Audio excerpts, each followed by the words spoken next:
The Assembly will hear an address by His Excellency Ferdinand Marcos, President of the Republic of the Philippines, and I request protocol to escort His Excellency.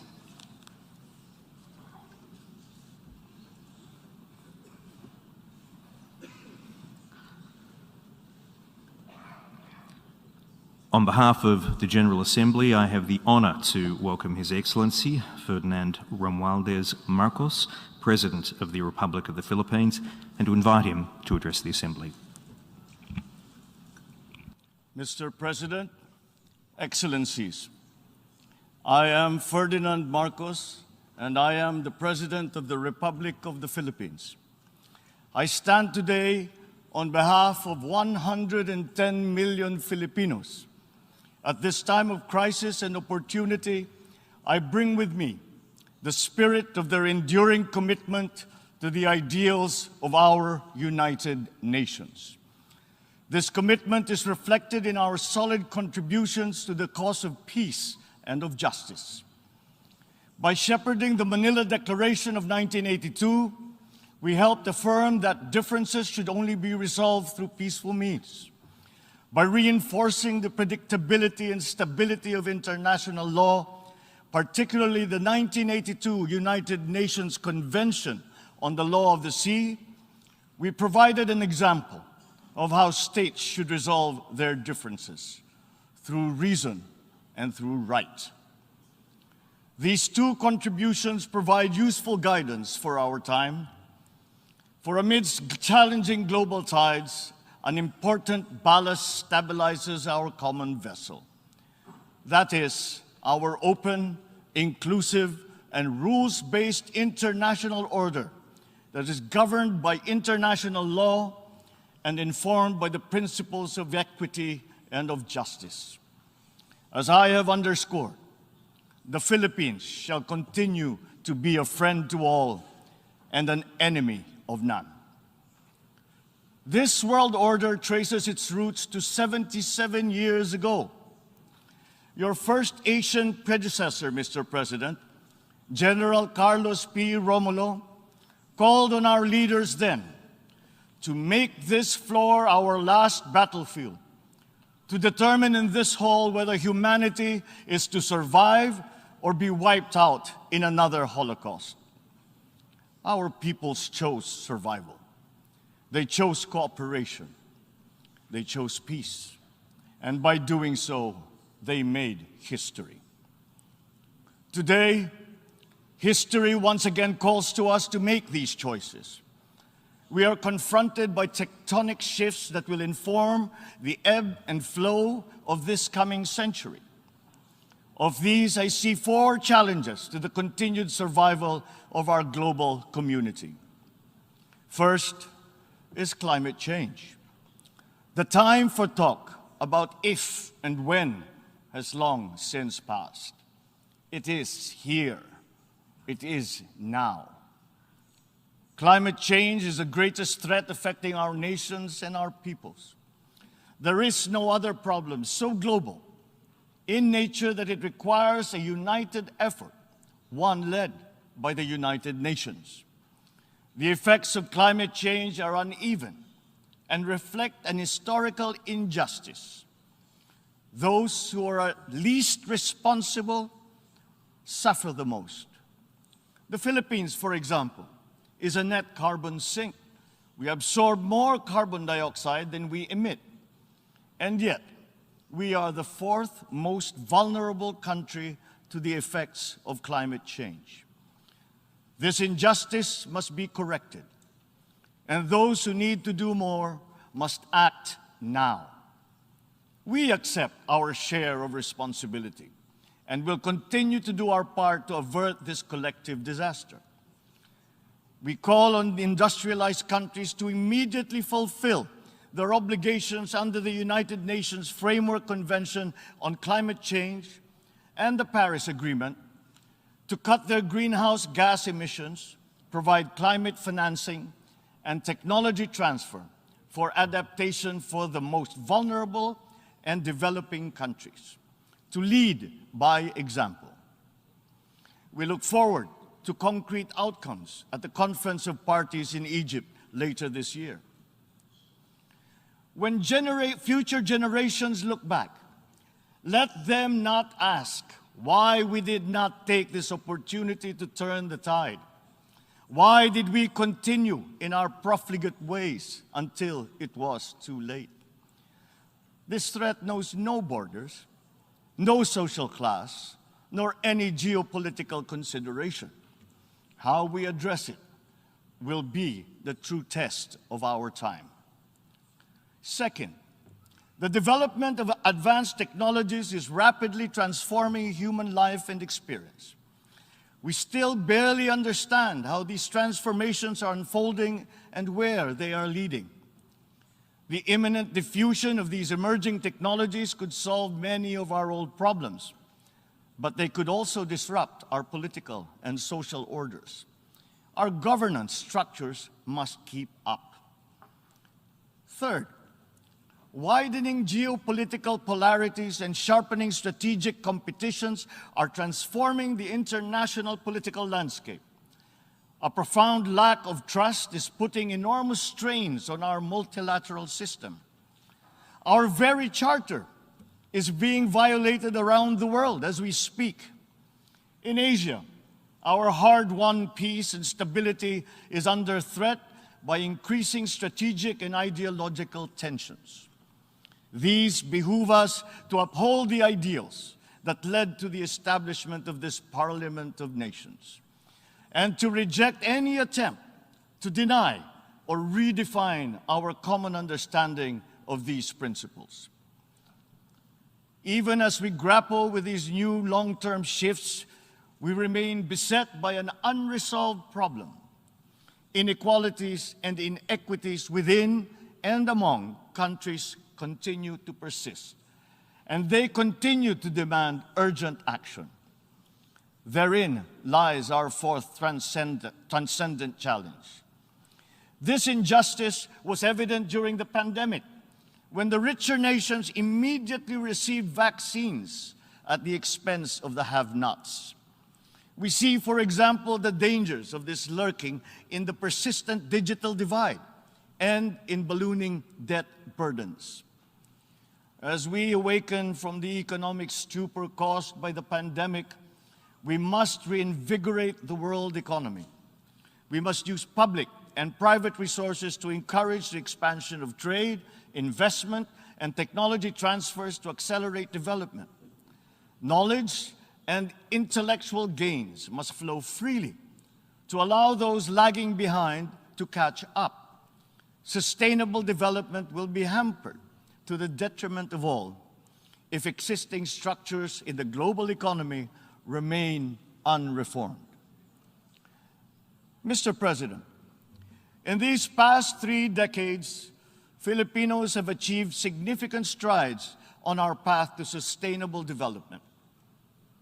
Despite the challenges of the pandemic and the global economic upheavals, we remain on track to reach upper middle income status by next year. With steady investment in food, public health, education, and other social services, we expect to become a moderately prosperous country by 2040. I am confident that we will achieve this vision. Yet, no nation stands alone. The achievement of our national ambition requires a global environment that creates conditions that allow all nations, including ours, to thrive in peace. We need the United Nations to continue to work. And we, the Philippines, are determined to be part of that solution. The Philippines did not hesitate to donate to the COVAX facility that helped provide vaccines in many parts of the developing world. Multilateralism and international cooperation do make a difference. Filipino health workers were at the front lines in many countries to curb the spread of the virus, risking and oftentimes sacrificing their own lives to save those of others. We have always been an optimistic and courageous nation. Despite the enormity of these challenges, we believe that solutions are within our collective grasp. You, Mr. President, have already identified 3 tools that are at our disposal. First, solidarity. We need to reaffirm the wisdom of the founders of our United Nations. This means transcending our differences and committing to ending war, upholding justice, respecting human rights, and maintaining international peace and security. Nuclear weapons continue to pose an existential threat despite our efforts to build norms that resoundingly prohibit them. We must reject the notion of deterrence and remain committed to decreasing the global stockpile of these weapons. At the same time, we must also address the scourge of the proliferation of all weapons, be they small arms, light weapons, or improvised explosive devices. Our work must also focus on ensuring that the international system remains fair, not only for all states, but more importantly, for all peoples. This system must work for the most vulnerable, especially the marginalized, migrants, refugees. The world has witnessed the enduring contribution of migrants in the fight against this pandemic. We still dream of an end to the disturbing incidents of racism, of Asian hate, of all prejudice. The Philippines United Nations Joint Program on Human Rights is an example of a constructive approach that puts our people, not our politics, at the center of this work.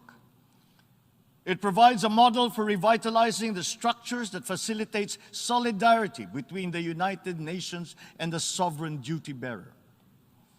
Our continued solidarity will also benefit from a reformed and more inclusive Security Council and an empowered General Assembly that can hold the Council to account. At the same time, the United Nations must forge ahead with its flagship tradition of global peacekeeping. My country's experience in building peace and forging new paths of cooperation can enrich the work of the Security Council, and to this end, I appeal for the valuable support of all UN member states for the Philippines' candidature to the Security Council for the term of 2027 to 2028. Our success in the Bangsamoro Autonomous Region of Muslim Mindanao in the south of the Philippines is a centerpiece of these efforts. The peace that we have forged after many decades of conflict among warring factions and clansmen demonstrates that unity is possible even in the most trying circumstances.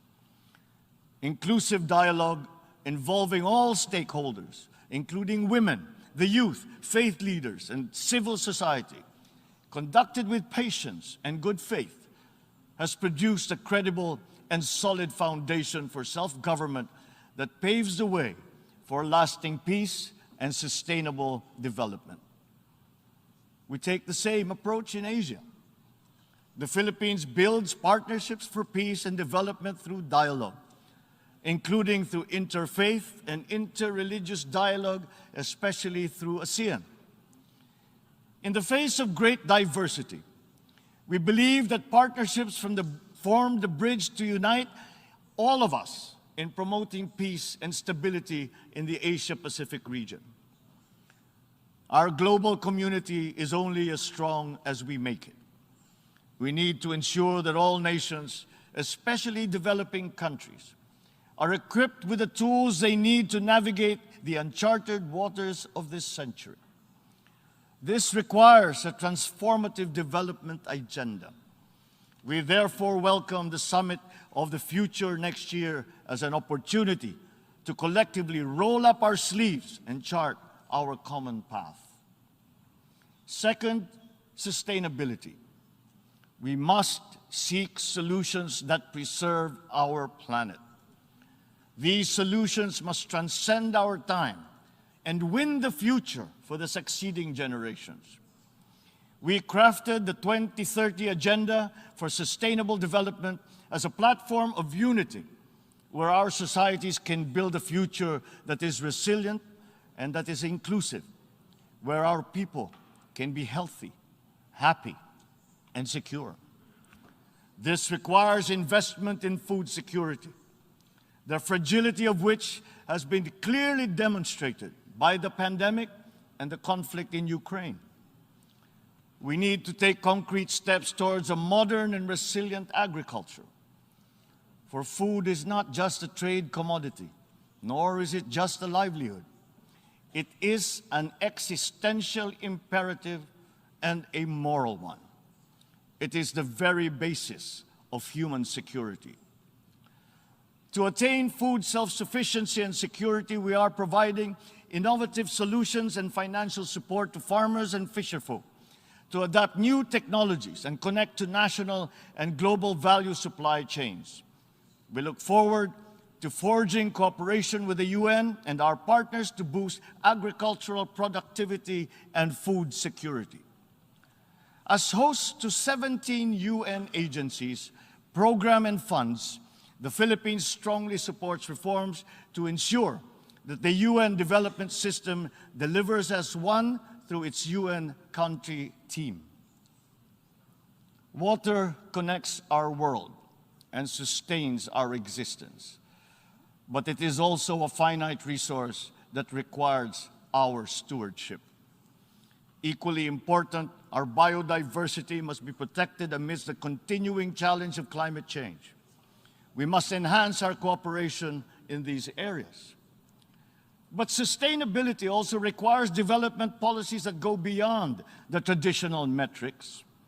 We already know that the gross domestic product is an incomplete measure of progress and that vulnerability is multidimensional. Our development agenda must also take into account the interest of all developing nations, including middle-income countries where the majority of the world's poor live. At the same time, sustainability means equipping our people with the tools they need to meet the challenges of the fourth industrial revolution. Investments in education are key, and my administration is prepared to make such investments. The Philippines notes with appreciation the Transforming Education Summit held earlier this week, at which these subjects were taken up. There is perhaps no greater renewable resource than the creativity and innovation of our young. We understand the value of harnessing our people's talents by creating a robust and creative economy. We will continue to work with partners in promoting this at the international level. Finally, science. Knowledge and discovery remain the keys to unlock the potential of our dynamic future. Encouraging our young people's curiosity, honing their skills, and protecting their intellectual properties are important investments. Humankind is pushing back its horizons, both in the digital world and out in our physical universe. Access to these domains is an inalienable right of all nations, as are peaceful uses of all existing and emerging technologies. The Philippines is preparing for the future by laying the governance framework that will allow us to harness the power of renewable energy, develop the capacity to utilize the life sciences, such as medicine and virology, pursue digital solutions towards a more modern economy, and expand our presence in outer space. But we also need to update the global structures that facilitate international cooperation on the peaceful uses of nuclear energy, biology, chemistry, to name but a few. At the same time, we need new structures to govern rapid advances in other areas. We need to start by defining the norms of responsible behavior in cyberspace and outer space, and forming legal rules that will prevent the weaponization of artificial intelligence. The diffusion of cutting-edge technology across the economy is promising, but they could come at a cost. Our development agenda must consider the possible displacement of human labor as a result of advances in automation. We must prepare our economic structures for this. We should start building the necessary supports for those sectors affected. Mr. President, the transcendent challenges of our time are as consequential as those that faced us 77 years ago when we founded this august body. We are indeed at a watershed moment, one that requires a refounding of these, our United Nations. Mr. President, Your Excellencies, the world is ready for transformation. It is up to us as leaders of our nations to move and shape that transformation. The future beckons, and we can embark upon that journey as single nations or as a world in harmony. I say, let the challenges of one people be the challenges for all nations. And in that way, the success of one will be a success for us all. The peoples of the world look to their leaders, to us, to make into reality these aspirations for our future. We must not fail them. And if we stand together, we will not fail them. If we stand together, we can only succeed. Let us dream, let us work for those successes for all our nations united. Thank you and good day. On behalf of the Assembly, I wish to thank the President of the Republic of the Philippines for the statement just made and request protocol to escort His Excellency.